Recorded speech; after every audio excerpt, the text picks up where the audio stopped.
ഉണ്ടാക്കുന്നത്. അപ്പോൾ ഈ പിസയിലേക്ക് നമുക്ക് ചീസ് ആയിരുന്നാലും നമുക്ക് കടയിൽ നിന്ന് വാങ്ങേണ്ട ആവശ്യമൊന്നുമില്ല. ഒരു 2 ഗ്ലാസ് പാലുണ്ടെന്ന് വെച്ചിട്ടുണ്ടെങ്കിൽ നമുക്കൊരു പിസ ഉണ്ടാക്കാനുള്ള ചീസ് നല്ല ഈസി ആയിട്ട് റെഡിയാക്കിയിട്ട് എടുക്കാൻ വേണ്ടിയിട്ട് പറ്റും. അപ്പോൾ നമ്മൾ ഇന്ന് അതേപോലെ ചീസ് ഉണ്ടാക്കിയിട്ടാണ് പിസ റെഡിയാക്കിയിട്ട് എടുക്കുന്നത്. പിന്നെ നമുക്ക് ഓവൻ്റെ ആവശ്യമൊന്നുമില്ല. പാനിൽ വെച്ചിട്ട് നമ്മൾ അടുപ്പത്ത് വെച്ചിട്ട് നമുക്ക് നല്ല ഓവനിൽ വെച്ചിട്ട് ഉണ്ടാക്കണ സെയിം ടെക്സ്ചറിൽ തന്നെ റെഡിയാക്കിയിട്ട് എടുക്കാൻ വേണ്ടിയിട്ട് പറ്റും. അപ്പോൾ നിങ്ങൾ ട്രൈ ചെയ്ത് നോക്കിയിട്ട് ഫീഡ്ബാക്ക് പറയാൻ വേണ്ടിയിട്ട് മറക്കരുത്.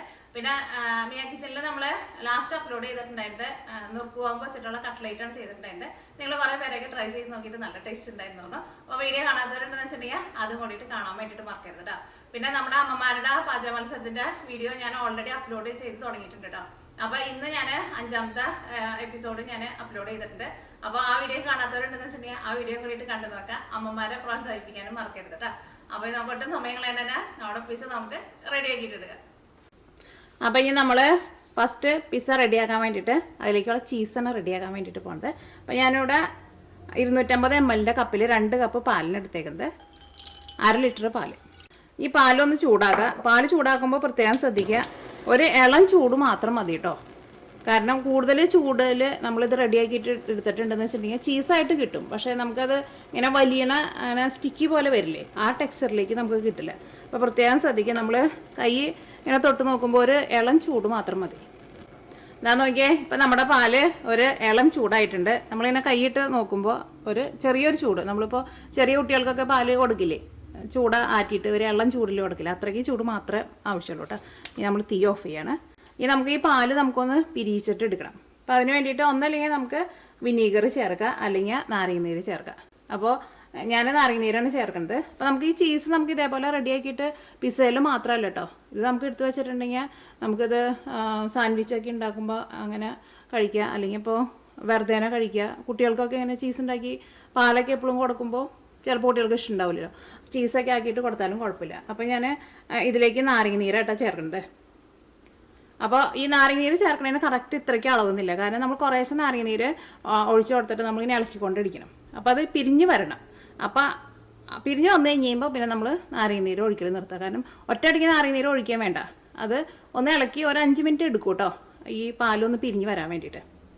അപ്പോൾ സാധാരണ നമ്മൾ രസമലായിക്ക് ഉണ്ടാക്കുന്ന സമയത്ത് പാല് നന്നായിട്ട് തിളപ്പിച്ചിട്ടാണ് നാരങ്ങനീര് ചേർക്കുക അല്ലെങ്കിൽ വിനീഗർ ചേർക്കുന്നത്. പക്ഷേ ചീസ് ഉണ്ടാക്കുമ്പോൾ നമ്മൾ അങ്ങനെ ചെയ്യരുത്. തിളപ്പിച്ചിട്ട് റെഡിയാക്കിയിട്ട് എടുത്തിട്ടുണ്ടെന്ന് വെച്ചിട്ടുണ്ടെങ്കിൽ ചീസ് അങ്ങനെ സ്റ്റിക്കി ആയിട്ട് അങ്ങനെ വലിയണ പോലെ ആ ടെക്സ്ചറിലേക്ക് വരില്ല. അത് പ്രത്യേകം ശ്രദ്ധിക്കണം കേട്ടോ. ഇനി ഇതിലേക്ക് നമുക്ക് നാരങ്ങനീര് ചേർക്കാം. അപ്പോൾ കുറേശ്ശെ നാരങ്ങനീര് ചേർക്കാം. ഫസ്റ്റ് കുറച്ച് ചേർക്കാം, അത് കഴിഞ്ഞിട്ട് നമുക്ക് ഇളക്കി കൊടുക്കാം.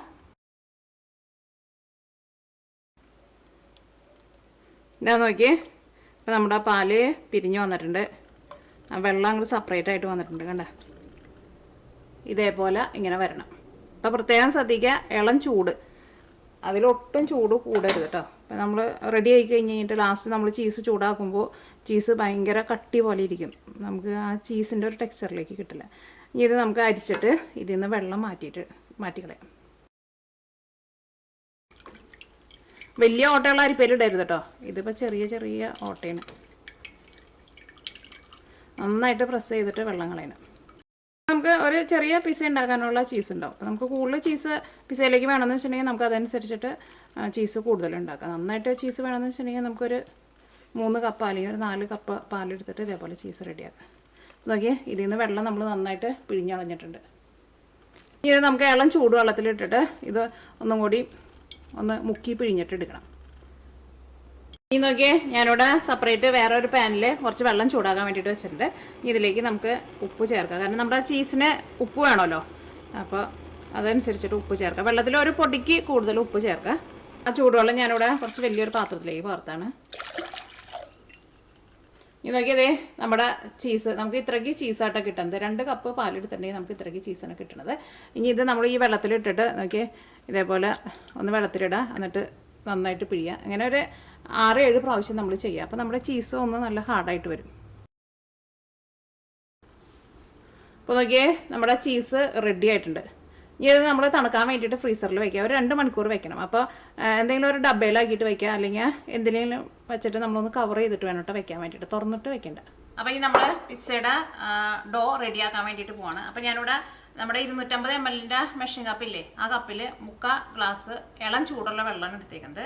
ഞാനിവിടെ മെഷീൻ കപ്പിലായിട്ട് എടുത്തേക്കുന്നത്. അത് കഴിഞ്ഞിട്ട് ഞാനിവിടെ ഈ ഗ്ലാസ്സിലേക്ക് മാറ്റിയെന്ന് മാത്രം. അപ്പോൾ ഒരുപാട് ചൂടുള്ള വെള്ളം എടുക്കരുത്, ഇളം ചൂടുള്ള വെള്ളം. ഒരു 3/4 ടേബിൾ സ്പൂൺ ഈസ്റ്റ് ചേർക്കാം. ഇപ്പോൾ നിങ്ങൾ നല്ല ചൂടുള്ള സ്ഥലമൊക്കെയാണെന്ന് വെച്ചിട്ടുണ്ടെങ്കിൽ നിങ്ങൾ ഒരു 1/2 ടേബിൾ സ്പൂൺ ഈസ്റ്റ് ചേർത്താലും കുഴപ്പമില്ല. ഇത് ഞാനവിടെ ഇൻസ്റ്റൻറ്റ് ഈസ്റ്റാണ് എടുത്തേക്കുന്നത്. അപ്പോൾ 1/2 ടേബിൾ സ്പൂൺ ചേർക്കുമ്പോൾ കുറച്ചും കൂടി സമയം കൂടുതൽ വെയിറ്റ് ചെയ്യേണ്ടി വരും മാത്രം. അപ്പോൾ നാട്ടിലെ വെതറിലൊക്കെയാണെന്ന് വെച്ചിട്ടുണ്ടെങ്കിൽ ഒരു 1/2 ടേബിൾ സ്പൂൺ ചേർത്താലും മതി. ഇതിലേക്ക് 1 ടേബിൾ സ്പൂൺ പഞ്ചസാര ചേർക്കുക. ഒരു 3 നുള്ള ഉപ്പ്. ഇത് 3 കൂടിയിട്ട് നന്നായിട്ട് മിക്സ് ചെയ്യാം.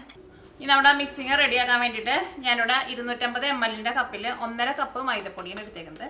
ഇതിലേക്ക് 1.5 ടേബിൾ സ്പൂൺ ഓയിൽ ചേർക്കുക. അത് നമുക്ക് ഇഷ്ടമുള്ള ടൈപ്പ് ഓയിൽ ചേർക്കാം. ഇനി ഓയിലും മൈദപ്പൊടിയും കൂടിയിട്ട് ഫസ്റ്റ് കൈ കൊണ്ട് നന്നായിട്ട് മിക്സ് ചെയ്യുക. അത് കഴിഞ്ഞിട്ട് നമ്മൾ ഈസ്റ്റ് മിക്സ് ചെയ്ത് വെച്ചിട്ടില്ലേ, ആ വെള്ളം കൂടിയിട്ട് ചേർക്കുക. അപ്പോൾ നമ്മൾ എടുക്കണ മൈദപ്പൊടി കറക്റ്റ് അളവാന്ന് വെച്ചിട്ടുണ്ടെങ്കിൽ നമുക്ക് 1.5 കപ്പിന് 3/4 കപ്പ് നമ്മൾ ആ ഈസ്റ്റ് മിക്സ് ചെയ്ത് വെച്ചേക്കണ വെള്ളമാണ് ചേർക്കേണ്ടത്. അപ്പോൾ ഒറ്റയടിക്ക് ചേർക്കാം. നമ്മൾ എടുക്കുന്ന അളവിൽ ചെറിയ വ്യത്യാസമൊക്കെ ഉണ്ട്. നിങ്ങൾ മെഷീൻ കപ്പിലല്ല എടുത്തേക്കണമെന്ന് വെച്ചിട്ടുണ്ടെങ്കിൽ ഒറ്റയടിക്ക് ചേർക്കരുത്, ചിലപ്പോൾ വെള്ളം കൂടും. പക്ഷേ എപ്പോഴും മെഷീൻ കപ്പിൽ തന്നെ എടുക്കാൻ വേണ്ടിയിട്ട് നോക്കാം. അപ്പോഴായിരിക്കും നമ്മൾ ഉണ്ടാക്കുന്ന സാധനം നല്ല പെർഫെക്റ്റ് ആയിട്ട് വരുള്ളൂ. നമ്മുടെ ഓയിൽ ഇതിനകത്ത് നന്നായിട്ട് മിക്സ് ആയിട്ടുണ്ട്. ഇനി നമ്മുടെ ഈസ്റ്റ് മിക്സ് ചെയ്തേക്കണം വെള്ളം ചേർക്കാം. നന്നായിട്ടൊന്ന് മിക്സ് ചെയ്തിട്ട് ചേർക്കാം.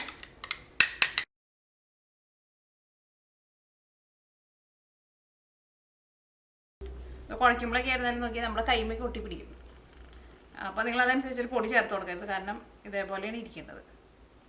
ഇനി നമ്മുടെ മാവ് നമുക്ക് ഫെർമെൻറ്റേഷൻ ചെയ്യാൻ വേണ്ടിയിട്ട് വെക്കാം. അപ്പോൾ നല്ല ചൂടുള്ള സ്ഥലത്തൊക്കെയാണെന്ന് വെച്ചിട്ടുണ്ടെങ്കിൽ മാവ് ചിലപ്പോൾ 1 മണിക്കൂർ അല്ലെങ്കിൽ ചിലപ്പോൾ 3/4 മണിക്കൂറിനുള്ളിലേക്ക് മാവ് നല്ല സോഫ്റ്റായിട്ട് പൊന്തി വരും. കാരണം നിങ്ങൾ ഇടയ്ക്ക് മാവ് നോക്കണം. മാവ് സോഫ്റ്റ് ആയി കഴിഞ്ഞിട്ട് പിന്നെ നമ്മൾ കൂടുതൽ നേരം വെക്കരുത്. അങ്ങനെ വെച്ചിരുന്നിട്ടുണ്ടെന്ന് വെച്ചിട്ടുണ്ടെങ്കിൽ മാവ് പുളിച്ച് പോവും. പിന്നെ നമുക്കത് വെച്ചിട്ട് ഒന്നും ചെയ്യാൻ വേണ്ടിയിട്ട് പറ്റില്ല. പിന്നെ ഭയങ്കര സോഫ്റ്റ് ആയിട്ട് വരും. നമ്മുടെ പിസയിലേക്കുള്ള പിസ്സ സോസ് ഉണ്ടാക്കാൻ വേണ്ടിയിട്ട് പോവാണ്.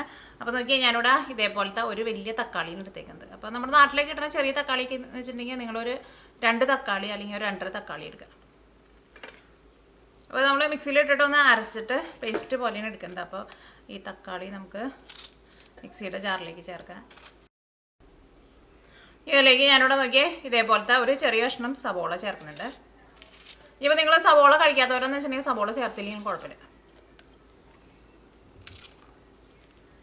ഇതേപോലെ ഒരു ചെറിയ കഷ്ണം ക്യാപ്സിക്കം ചേർക്കുന്നുണ്ട്. ഈ കളർ തന്നെ വേണമെന്ന് നിർബന്ധമില്ല കേട്ടോ. ഇനി അത് നമുക്ക് നല്ല പേസ്റ്റ് പോലെ അരച്ചിട്ടെടുക്കുക. അരച്ചിട്ടെടുക്കുമ്പോൾ വെള്ളമൊന്നും ചേർക്കണ്ട കേട്ടോ. നമ്മൾ മിക്സിയിലിട്ടിട്ട് നല്ല പേസ്റ്റ് പോലെ അരച്ചെടുത്തിട്ടുണ്ട്. ഇത് റെഡിയാക്കാൻ വേണ്ടിയിട്ട് നമ്മുടെ പാൻ നന്നായിട്ട് ചൂടായിട്ടുണ്ട്. ഇതിലേക്ക് നമുക്ക് ആവശ്യത്തിന് ഓയിൽ ചേർക്കാം. നമുക്ക് ഇഷ്ടമുള്ള ഓയിൽ ചേർക്കാം. ഓയിൽ നന്നായിട്ട് ചൂടായിട്ടുണ്ട്. ഇനി നമ്മൾ അരച്ചെടുത്തേക്കണം നമ്മുടെ തക്കാളിയുടെ പേസ്റ്റ് ഉണ്ടല്ലോ, അത് ഇതിലേക്ക് ചേർക്കാം. ഇതിലേക്ക് ഞാനിവിടെ കളറിന് വേണ്ടിയിട്ട് പിരിയൻ മുളക് ഉണ്ടല്ലോ, പിരിയൻ മുളകിൻ്റെ പൊടിയാണ് ചേർക്കുന്നത്. കാശ്മീരി മുളക് പൊടി എന്ന് പറയില്ലേ, അത് ചേർക്കാം. അത് ഉണ്ടെന്ന് വെച്ചിട്ടുണ്ടെങ്കിൽ ചേർക്കാം. അപ്പം നമ്മുടെ സോസിന് കുറച്ചും കൂടി നല്ലൊരു കളറൊക്കെ കിട്ടും. ഇനി ഞാനിതിലേക്ക് എരിവിന് വേണ്ടിയിട്ട് കുറച്ച് ക്രഷ് ചെയ്തേക്കണം ഉണക്കമുളക് ചേർക്കുന്നുണ്ട്. അതും നമ്മുടെ എരിവിനനുസരിച്ചിട്ട് ചേർക്കാം. നമുക്ക് നല്ല എരിവ് വേണമെന്ന് വെച്ചിട്ടുണ്ടെങ്കിൽ അതനുസരിച്ചിട്ട് കൂടുതൽ ചേർക്കാം. ഇപ്പോൾ നിങ്ങളടുത്ത് ക്രഷ് ചെയ്തേക്കണം ഉണക്കമുളക് ഇല്ലാന്ന് വെച്ചിട്ടുണ്ടെങ്കിൽ സാധാരണ മുളക് പൊടി ചേർത്താലും കുഴപ്പമില്ല. ഇങ്ങനത്തെ വെള്ളമൊക്കെ വറ്റിയിട്ട് ഇങ്ങനത്തെ ഓയിൽ നന്നായിട്ട് തെളിഞ്ഞു വരണം. അപ്പോൾ നമ്മളതനുസരിച്ചിട്ട് ഓയിൽ കുറച്ച് കൂടുതൽ ഒഴിക്കാൻ വേണം കേട്ടോ. അപ്പോഴായിരിക്കും നമ്മുടെ ഈ തക്കാളിയുടെ പേസ്റ്റൊക്കെ നന്നായിട്ട് വെന്ത് വരാം. അല്ലെങ്കിൽ ഈ തക്കാളിയുടെ ഒരു പച്ച ഒരു ടേസ്റ്റ് ഉണ്ടാവുമല്ലോ, ആ ടേസ്റ്റ് പോവില്ല. ഇതിലേക്ക് നമുക്ക് ആവശ്യത്തിന് ഉപ്പ് ചേർക്കാം. ഇപ്പോൾ നമ്മൾ ക്യാപ്സിക്കം നമ്മളിവിടെ അരച്ചെടുത്തില്ല. അപ്പോൾ നമ്മൾ ചുമന്ന കളർ ക്യാപ്സിക്കം അല്ലേ ചേർത്തത്. പക്ഷേ ചുമപ്പിനേക്കാളും ടേസ്റ്റ് കൂടുതലുണ്ടാവുക പച്ച കളർ ക്യാപ്സിക്കം ആയിരിക്കും കേട്ടോ. എനിക്ക് കഴിഞ്ഞ ദിവസം കടയിൽ പോയിട്ട് ആ ക്യാപ്സിക്കം അവിടെ ഉണ്ടായില്ല. ഇതിലേക്ക് നമുക്ക് ഇറ്റാലിയൻ ഹെർബ്സ് ചേർക്കാം. അല്ലെങ്കിൽ നമുക്ക് പിസ്സ മിക്സിംഗ് എന്നൊക്കെ പറഞ്ഞിട്ട് പിസ്സ ഹെർബ്സ് എന്നൊക്കെ പറഞ്ഞിട്ട് നമുക്ക് കടയിൽ നിന്ന് വാങ്ങാൻ വേണ്ടിയിട്ട് കിട്ടില്ലേ, അത് ചേർക്കാം. അതുണ്ടെന്ന് വെച്ചാൽ അതും കൂടി ചേർക്കാം. അപ്പോഴായിരിക്കും നമ്മുടെ ആ പിസ്സയുടെ ആ ശരിക്കുള്ള ഒരു ടേസ്റ്റും ഒരു ഫ്ലേവറൊക്കെ വരാം. അതിനൊരു പ്രത്യേക ഒരു മണമൊക്കെ ഉണ്ടാവും. നമ്മുടെ ഗരം മസാല അല്ല കേട്ടോ, ഗരം മസാല ചേർക്കുമ്പോൾ നമ്മുടെ കറികൾക്കൊക്കെ ഒരു സ്മെല്ല് ഉണ്ടായില്ലേ, അതേപോലെ തന്നെ നമ്മൾ പിസ്സയിലേക്ക് ഈ പിസ്സ മിക്സ് എന്ന് പറഞ്ഞിട്ട് നിങ്ങൾക്ക് എല്ലാവർക്കും അറിയായിരിക്കും, അത് വാങ്ങാൻ വേണ്ടിയിട്ട് കിട്ടില്ല, അതും കൂടിയിട്ട് ചേർക്കാം. ഞാനിപ്പോൾ അതാണ് ചേർക്കേണ്ടത്. ഇങ്ങനത്തെ അതെ ഇത്രയ്ക്ക് ചേർക്കാം. കാരണം ഒന്നിനും അത്രയ്ക്ക് കറക്റ്റ് അളവൊന്നുമില്ല. നമ്മൾ അത് ചേർത്ത് കഴിഞ്ഞിട്ട് നമ്മളൊന്ന് മിക്സ് ചെയ്യുക. അത് കഴിഞ്ഞിട്ട് നമ്മൾ ഈ സോസ് റെഡി ആയി കഴിഞ്ഞിട്ട് ഇപ്പോൾ നമുക്ക് തോന്നാണ് കുറച്ചും കൂടി അതിൻ്റെ ഫ്ലേവർ ഒന്നും കൂടി വേണമെന്ന് വെച്ചിട്ടുണ്ടെങ്കിൽ നമ്മൾ ആ പിസ്സ മിക്സിങ് കുറച്ചും കൂടി അതനുസരിച്ചിട്ട് ചേർത്ത് കൊടുക്കുക. അപ്പോൾ ഞാൻ ഇതിനു മുമ്പ് ഇതേപോലെ തന്നെ ഒരു പിസ്സ ഞാൻ ഉണ്ടാക്കിയിട്ടുണ്ടായിരുന്നു. അപ്പോൾ അതിനകത്ത് ഇങ്ങനെ പിസ്സ സോസ് ഉണ്ടാക്കിയപ്പോൾ ഒരാൾ ചോദിച്ചിട്ടുണ്ടായിരുന്നു, അവരുടെ അടുത്ത് ഇങ്ങനെ ഇറ്റാലിയൻ ഹെർബ്സ് അല്ലെങ്കിൽ ഈ പിസ്സയിൽ ചേർക്കണ ഹെർബ്സ് ഇല്ല, അപ്പോൾ അതിന് പകരമായിട്ട് കസൂരി മേത്തി ചേർത്തിട്ടുണ്ടെങ്കിൽ കുഴപ്പമുണ്ടോന്ന്. കസൂരി മേത്തി ചേർത്താലും നല്ലൊരു ഫ്ലേവർ കിട്ടും. പക്ഷേ ഈ നമ്മുടെ ഒരു പിസ്സയുടെ ഒരു ഫ്ലേവർ കിട്ടണമെന്ന് വെച്ചിട്ടുണ്ടെങ്കിൽ നമ്മൾ ഇത് തന്നെ ചേർക്കണം. ഇനിയിപ്പോൾ അതൊന്നും ഇല്ലയെന്ന് വെച്ചിട്ടുണ്ടെങ്കിൽ കസൂരി മേത്തി ചേർത്താലും കുഴപ്പമില്ല. ഇനി ഇത് ഞാനിവിടെ ഒരു മീഡിയം ഫ്ലെയിമിൽ മൂടി വയ്ക്കാം കേട്ടോ. അപ്പോൾ അത് തക്കാളി നന്നായിട്ട് വെന്ത് അതിൻ്റെ ആ പച്ച ടേസ്റ്റൊക്കെ ഒന്ന് പോവുകയും വേണം, ഓയിൽ നന്നായിട്ട് തെളിഞ്ഞ് വരെയും വേണം. അപ്പോൾ നോക്കിയാൽ ഇതിനകത്ത് ഓയിലൊക്കെ തെളിഞ്ഞ് വന്നിട്ടുണ്ട്, ആ തക്കാളിയുടെ ആ പച്ച ടേസ്റ്റൊക്കെ പോയിട്ടുണ്ട്, കാണാൻ തന്നെ നല്ല ഭംഗിയായിട്ടാ. ഇനിയിപ്പോൾ ഞാനിവിടെ എടുത്തിരുന്ന തക്കാളിക്ക് കുറച്ച് പുളി കുറവുണ്ട്, അപ്പോൾ ഞാൻ ഇതിലേക്ക് ഒരു 1/2 ടേബിൾ സ്പൂൺ കെച്ചപ്പും കൂടിയിട്ട് ചേർക്കുന്നുണ്ട്. അത് നിങ്ങൾക്ക് കെച്ചപ്പിൻ്റെ ടേസ്റ്റ് വേണമെന്ന് വെച്ചിട്ടുണ്ടെങ്കിൽ ഇതേപോലെ കുറച്ച് ഒരു 1/2 ടേബിൾ സ്പൂൺ എടുത്ത് കെച്ചപ്പ് ചേർക്കുക. ഇപ്പോൾ നിങ്ങളടുത്ത് കെച്ചപ്പ് ഇല്ലയെന്ന് വെച്ചിട്ടുണ്ടെങ്കിൽ ചേർത്തില്ലെങ്കിലും കുഴപ്പമില്ല കേട്ടോ. ഇതാ നോക്കിയേ, അപ്പോൾ നമ്മുടെ പിസ്സ സോസ് റെഡി ആയിട്ടുണ്ട്. ഇതിലേക്ക് നിങ്ങൾക്ക് വേണമെന്ന് വെച്ചിട്ടുണ്ടെങ്കിൽ കുറച്ച് ചീസും കൂടിയിട്ട് മിക്സ് ചെയ്യുക, അങ്ങനെ നമ്മൾ പിസ്സ സോസ് ഉണ്ടാക്കിയാലും നല്ല ടേസ്റ്റ്.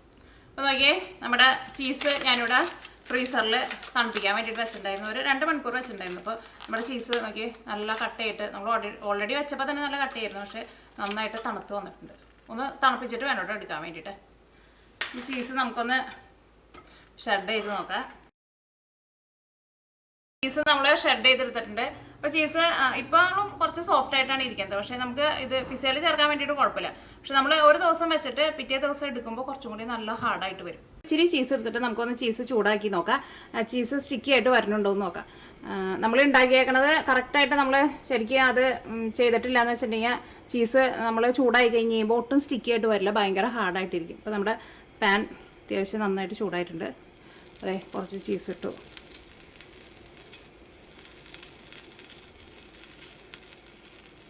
കണ്ട, ചീസ് സ്റ്റിക്കി ആയിട്ട് വരുന്നുണ്ട്. കാരണം ഞാൻ ഫസ്റ്റ് ചീസ് ഉണ്ടാക്കി കഴിഞ്ഞപ്പോൾ പാലിന് കുറച്ച് ചൂട് കൂടുതലുണ്ടായിരുന്നു. എന്നിട്ട് ഞാൻ ചീസ് ഇതേപോലെ പാനിലിട്ട് കഴിഞ്ഞിട്ട് ചീസ് അനങ്ങളുണ്ടായിരുന്നില്ല, ചീസ് ഭയങ്കര ഹാർഡായിട്ട് ഒട്ടും സ്റ്റിക്കി ആവാണ്ട് ഇരിക്കുമായിരുന്നു. അപ്പോൾ പാല് നമ്മൾ ഫസ്റ്റ് ചൂടാക്കിയിട്ട് എടുക്കില്ലേ, അത് ചൂടാക്കിയിട്ട് എടുക്കുമ്പോൾ പ്രത്യേകം ശ്രദ്ധിക്കുക. മാവ് നല്ല സോഫ്റ്റായിട്ട് പൊന്തി വന്നിട്ടുണ്ട്. ഇതിപ്പോൾ പൊന്തി വരാൻ വേണ്ടിയിട്ട് 1 മണിക്കൂർ എടുത്തോളൂ കേട്ടോ. അതിനോട് പുറത്ത് നല്ല ചൂടുണ്ട്, അപ്പോൾ ഞാൻ പുറത്ത് വെച്ചേക്കായിരുന്നു. അപ്പോൾ അതുകൊണ്ട് തന്നെ പെട്ടെന്ന് നല്ല സോഫ്റ്റായിട്ട് പൊന്തി വന്നിട്ടുണ്ട്. ഈ പിസ്സ ഞാൻ റെഡിയാക്കാൻ വേണ്ടിയിട്ട് പോണത് ഇതേപോലെ ഇങ്ങനെ ഒരു ഫ്രൈ പാനിലാണ് വെക്കുന്നത്. അല്ലെങ്കിൽ നിങ്ങൾ പിസ്സ ഏതിലാണ് ഉണ്ടാക്കണമെന്ന് വെച്ചിട്ടുണ്ടെങ്കിൽ അതിലേക്ക് നമ്മുടെ ഈ സോഫ്റ്റായിട്ട് വന്നേക്കണം മാവ് ഇതിലേക്ക് നമുക്ക് മാറ്റാം. ഈ പാൻ്റെ അടിയിൽ ഓയിലൊന്നും ഒഴിക്കണ്ട കേട്ടോ. എൻ്റെ കൈമ നന്നായിട്ട് പിടിച്ചിട്ട് കൈ ഒന്ന് കഴുകട്ടെ. ഇനി നമുക്ക് ഈ മാവ് ഒന്ന് പരത്തിയിട്ട് എടുക്കാം. അപ്പോൾ മാവ് പരത്താൻ പോണതിന് മുമ്പ് ഞാൻ ഇതിൻ്റെ മുകളിൽ കുറച്ച് ഓയിലൊന്ന് ഒഴിച്ചു കൊടുക്കുന്നുണ്ട്. അപ്പോൾ നമ്മുടെ കൈമ പിടിക്കില്ല, അല്ലെങ്കിൽ കൈമ ഭയങ്കരമായിട്ട് ഒട്ടി പിടിക്കും. ഞാനിപ്പോൾ ഒലിവ് ഓയിലാണ് ഒഴിച്ചത്. ഒലിവ് ഓയിൽ തന്നെ വേണമെന്നൊരു നിർബന്ധമില്ല കേട്ടോ, ഏത് ടൈപ്പ് ഓയിലായിരുന്നാലും കുഴപ്പമില്ല. ഇത് പരത്താം. ഇതിപ്പോൾ ഇത്രയ്ക്കുള്ള ഒരു ഫ്രൈ പാനാണെന്ന് വെച്ചിട്ടുണ്ടെങ്കിൽ ഇതൊരു കറക്റ്റ് അളവാട്ടോ മാവ്. ഈ പിസ്സയുടെ ഈ ഇതുണ്ടല്ലോ, ഈ സൈഡ് നമുക്ക് ഇതേപോലെ കൊടുക്കുക, കാരണം ഇതിൻ്റെ എഡ്ജ് ചെറുതായിട്ടൊന്ന് കലത്തിലിരിക്കണമല്ലോ. ഈ ചിലവർക്ക് ഭയങ്കര തിന്നായിട്ടിരിക്കുന്ന പിസ്സ ആയിരിക്കും ഇഷ്ടം. അപ്പോൾ നിങ്ങൾ അതനുസരിച്ചിട്ട് കുറച്ചുകൂടി വലിയ പാനിൽ വെച്ചിട്ട് ഭയങ്കര തിന്നായിട്ട് വരത്തിട്ടിടുക. നമ്മുടെ പിസ്സ സോസ് നന്നായിട്ട് ചൂടാറിയിട്ട് വേണം കേട്ടോ നമ്മൾ ഇതിലേക്ക് ഇടാൻ വേണ്ടിയിട്ട്. അപ്പോൾ ഇത് ഞാനിവിടെ സ്റ്റൗ ടോപ്പും വെച്ചിട്ടാണ് നമ്മുടെ പിസ്സ ബേക്ക് ചെയ്യാൻ വേണ്ടിയിട്ട് പോകുന്നത്. അപ്പോൾ നിങ്ങൾക്ക് ഓവനിൽ വെച്ചിട്ട് ബേക്ക് ചെയ്യണമെന്ന് വെച്ചിട്ടുണ്ടെങ്കിൽ 450 ഫാരനൈറ്റ്, സെൻറ്റിഗ്രേഡിലെന്ന് വെച്ചിട്ടുണ്ടെങ്കിൽ 230 സെൻറ്റിഗ്രേഡിൽ വെച്ചിട്ട് ബേക്ക് ചെയ്തിട്ട് എടുക്കുക. അത് നിങ്ങൾ ഇടയ്ക്കൊന്ന് ചെക്ക് ചെയ്ത് നോക്കിക്കോ. കറക്റ്റ് ടൈം ഞാൻ പറയണില്ല കേട്ടോ, കാരണം എനിക്ക് കറക്റ്റ് ടൈം അത്രയ്ക്ക് അറിയില്ല. ഇനി ഇത് വെച്ചിട്ട് നമുക്ക് ഇഷ്ടമുള്ള പിസ്സ ഉണ്ടാക്കാം കേട്ടോ. അപ്പോൾ നമ്മളിവിടെ ചീസ് പിസ്സയാണല്ലോ ഉണ്ടാക്കുന്നത്. അപ്പോൾ അതുകൊണ്ട് ഞാൻ ഇതിലേക്ക് ചീസും പിന്നെ കുറച്ച് ക്യാപ്സിക്കമാണ് ചേർക്കുന്നത്.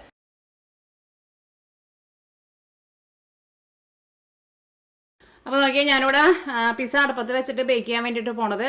ഞാനിവിടെ ഒരു ദോശക്കല്ല് ഫസ്റ്റ് നന്നായിട്ട് ചൂടാക്കിയിട്ടുണ്ട്. ഇപ്പോൾ ദോശക്കല്ല് നന്നായിട്ട് ചൂടായിട്ടാണ് ഇരിക്കുന്നത്. അപ്പോൾ ഇതിൻ്റെ മുകളിലേക്കാണ് നമ്മൾ പിസ്സ റെഡിയാക്കി വെച്ചേക്കണ നമ്മുടെ പാൻ ഉണ്ടല്ലോ, ആ പാൻ വെക്കാൻ വേണ്ടിയിട്ട് പോകുന്നത്. അപ്പോൾ നിങ്ങളുടെ അടുത്ത് ദോശക്കല്ല് ഉണ്ടെന്ന് വെച്ചിട്ടുണ്ടെങ്കിൽ ദോശക്കല്ലും വയ്ക്കാം, കാരണം ദോശക്കല്ലിന് നല്ല ചൂട് നിൽക്കുമല്ലോ. ഇപ്പോൾ നിങ്ങളുടെ അടുത്ത് ദോശക്കല്ലില്ലാന്ന് വെച്ചിട്ടുണ്ടെങ്കിൽ ഫസ്റ്റ് വേറെ ഏതെങ്കിലും ഒരു പാൻ വെച്ചിട്ട് നന്നായിട്ട് ചൂടാക്കുക. അതിൻ്റെ മുകളിൽ നമ്മുടെ പിസ്സ വയ്ക്കുന്ന പാൻ വയ്ക്കുക. കാരണം പിസ്സ വയ്ക്കുന്ന പാന് ഡയറക്റ്റ് നമ്മൾ ഫ്ലെയിമിലേക്ക് വെക്കരുത് കേട്ടോ. ഇതേപോലെ എന്തെങ്കിലും ഒരു ബേസ് വെച്ചിട്ടാണ് വെക്കാൻ വേണ്ടിയിട്ട്. അല്ലെങ്കിൽ നിങ്ങൾ ഓവനിൽ ബേക്ക് ചെയ്തിട്ട് എടുക്കുക. നന്നായിട്ട് ചൂടായിട്ടുണ്ട് നമ്മുടെ അടിയിലിരിക്കുന്നത്. അപ്പോൾ നമ്മുടെ പിസ്സ പാൻ നമ്മൾ ഇതിൻ്റെ മുകളിൽ വെച്ചു. ഇത് തുറന്ന് വയ്ക്കരുത് കേട്ടോ, മൂടി വയ്ക്കണം. ഇനി ഞാനിവിടെ ലോ ഫ്ലെയിമിലായിട്ടാണ് വയ്ക്കുന്നത്.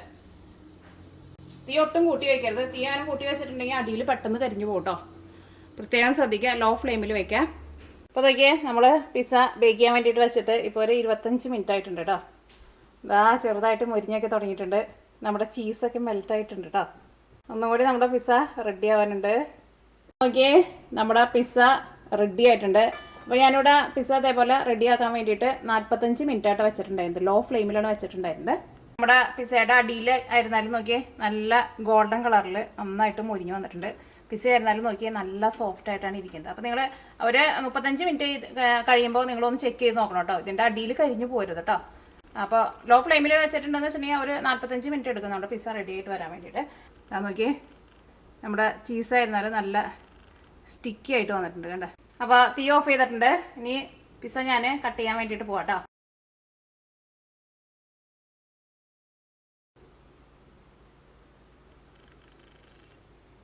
അപ്പോൾ ഇതായിട്ട് നമ്മുടെ ഹോം മെയ്ഡ് ചീസ് വെച്ചിട്ടുണ്ടാക്കുന്ന പിസ്സ.